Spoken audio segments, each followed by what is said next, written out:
Hello, I am Grim Squirrel, and welcome to my nightmare. I mean channel. Yes, that's what I meant. Anyway, today I will be doing something slightly different with the Universal Monsters comics that were released this year, 2024. I have been watching them come out, updates being posted at the local comic shop Facebook pages, and looked on with anticipation. I grew up watching these movies and absolutely loved them. I think my favourites were The Wolfman and Creature from the Black Lagoon. For my birthday in May, my uncle kindly got me the hardcover collection of the Universal Monsters comic covering Dracula. I've got to tell you, the artwork is beautiful. So here I am, hopefully avoiding copyright and doing a review of the comics. The Universal Monsters comic series Dracula, released in May 15th, 2024 by Image Comics, was made by writer James Tynion, sorry if I'm pronouncing that wrong, and artist Martin Simmons with letter Russ Wooten, and covers by Martin Simmons and Stephanie Pepper, and is a four-part series. They have also started releasing The Creature from the Black Lagoon Lives and soon to be brought out Frankenstein comics. I'm assuming they will try to cover a range of Universal monsters in these comic series, but we'll keep an eye out and see. The book has received praise such as Robert Kirkman, James Tynion, and Martin Simmons have created the Dracula comic I've wanted all my life, and you're gonna love it. Patton Oswalt. Tony and Simmons craft a what could have been sex horror nightmare that's bloodier than Herschel Gordon Lewis, but somehow as gorgeous as a Guillermo del Toro film. Screen Rant. Universal Monsters Dracula is a grand start to what promises to be a great line of comics. High praise indeed. And now the plot. When Dr. John Seward admits a strange new patient named Renfield into his asylum, the madman tells stories of a demon who has taken residence next door. But as the doctor attempts to apply logic to the impossible, his daughter falls under the spell of the mysterious Count Dracula.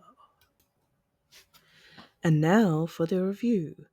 I'm going to have to do a bit by bit of this because there's a lot to unfold, and I want to do it justice. Remember, though, that this is the hardcover, so is put together as one piece, so I won't necessarily be able to tell you which part is from which of the 1 to 4 comics it comes from, but we'll just go through as I read it and do the review page by page.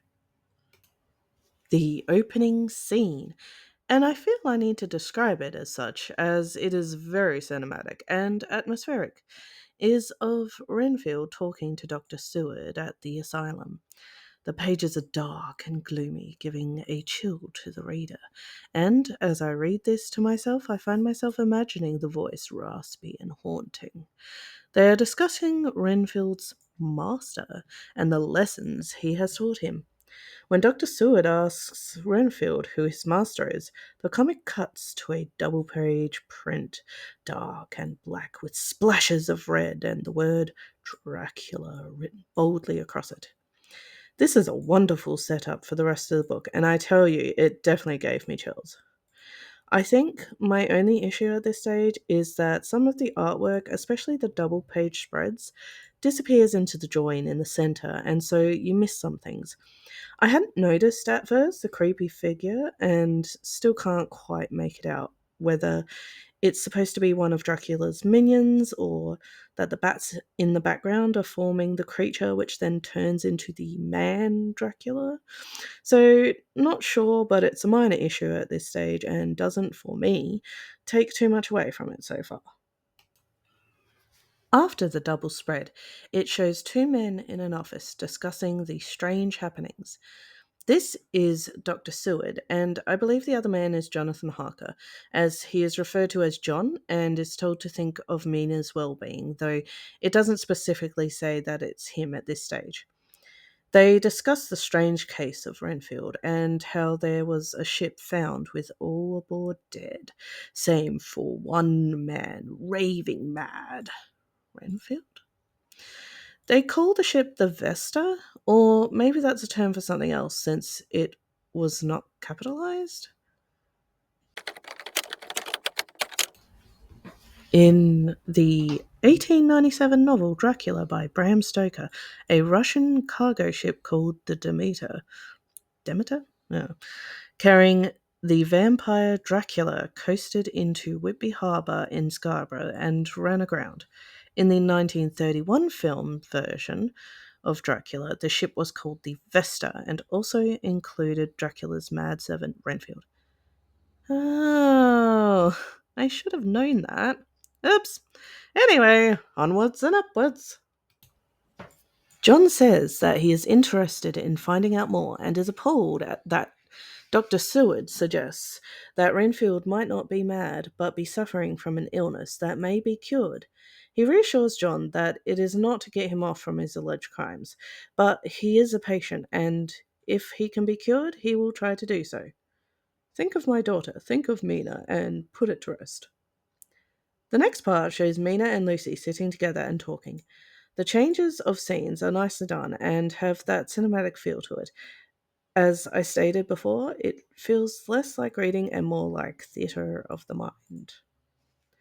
Mina and Lucy are sitting discussing her father's latest case, Renfield. They are both curious about the events. One of my favourite parts of this page is the subtle shadow of the captain of the ship, thrown back in agony, clutching the helm. Mina mentions how she saw Renfield when they brought him into the asylum and doesn't think him strong enough to have committed the atrocities that happened on the ship. Lucy kids that Mina fell in love and wishes to elope, and they discuss how John Harker should spend more time with her. Lucy then sees a figure out the window, seemingly staring back at them. The book then shows Renfield at the asylum, staring out the window, saying he hears his master, and starts howling into the night. Now, here's the thing here. The next few pages are awesome, and I do not want to spoil it for you. It is masterfully depicted artwork, frightening, and just magnificent. It also sets up Dracula for later, still being a tad mysterious, but also unveiling more and more of what is to come. It now shows Dr. Seward the next day talking with Renfield of the previous night's events. They, again, talk about his master, and Dr. Seward suggests due to his illness it must be a figment of his imagination, a hallucination. He suggests removing Renfield's blood and replacing it with clean blood to help cure him of his diseases, and this sends Renfield into a panicked rage. Mina, Lucy, John, and Dr. Seward are at a gathering and notice a strange man there. He calls himself a count and says he is from Transylvania. Lucy is taken by him, finding him mysterious and with captivating eyes. Dr. Seward, however, is suspicious as he recognizes that the ship had come from Transylvania. At the club, John and Dr. Seward are sitting and drinking by the fire, hearing a man talking about the Nosferatu, the living dead, a vampire. Dr. Seward finds these tales in poor taste, though. John is interested in hearing the ghost stories. This, of course, is Abraham Van Helsing, and he makes his acquaintance to Dr. Seward, saying he is interested in the Renfield case for his own research. But Dr. Seward is not wanting to humour the man and decides to leave. Lucy sits at a mirrored dresser, brushing her hair and deep in thought. She thinks of the enigmatic figure of the Count Dracula she had met at the party. She seems to take pleasure in the thought of him, the memory of his voice, his eyes. She spies out the window a dark figure below. She moves to her bed and lies down to be taken as a bat flies through the window and transforms beside her bed. This is phenomenal. I can't find the words for it. It is also interspersed with parts showing Renfield at the asylum, but I don't want to spoil too much if I can help it. Mwahahaha. I'll skip forward in the story and mention the part where Renfield is thinking back on his trip to Transylvania and how he came to be in these strange circumstances he finds himself in now.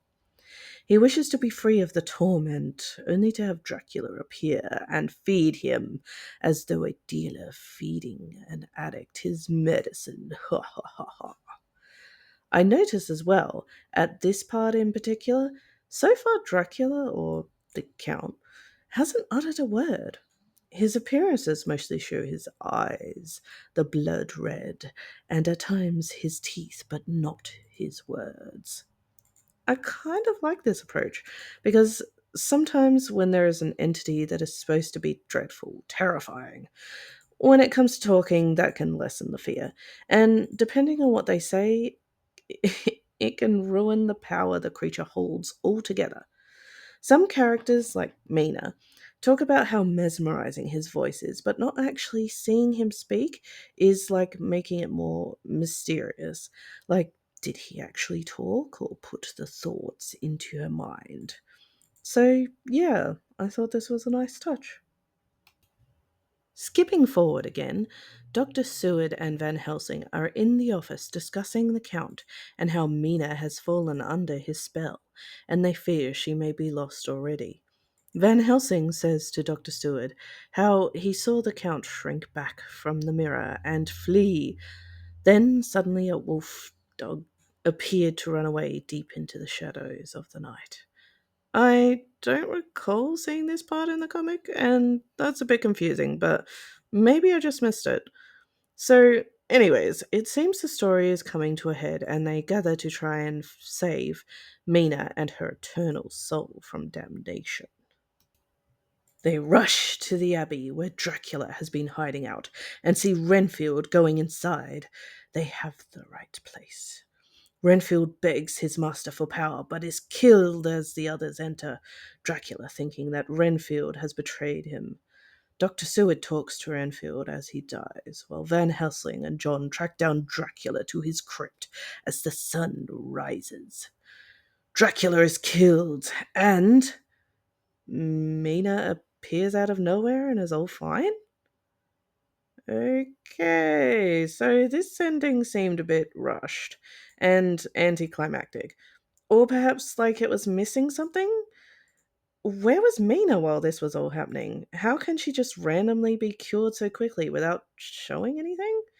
I don't know really. All I can say is I recommend you read this comic series and let me know your thoughts on it. As for me, I loved it. The artwork was amazing and just unexplainable.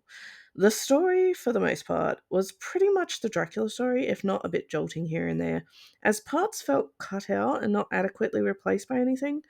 The ending could have been better, but I don't want to make it seem like it wasn't worth the read in the first place. So, yeah, have you read it? What did you think? That's my review for now, and I'll see you all in the next one. Bye!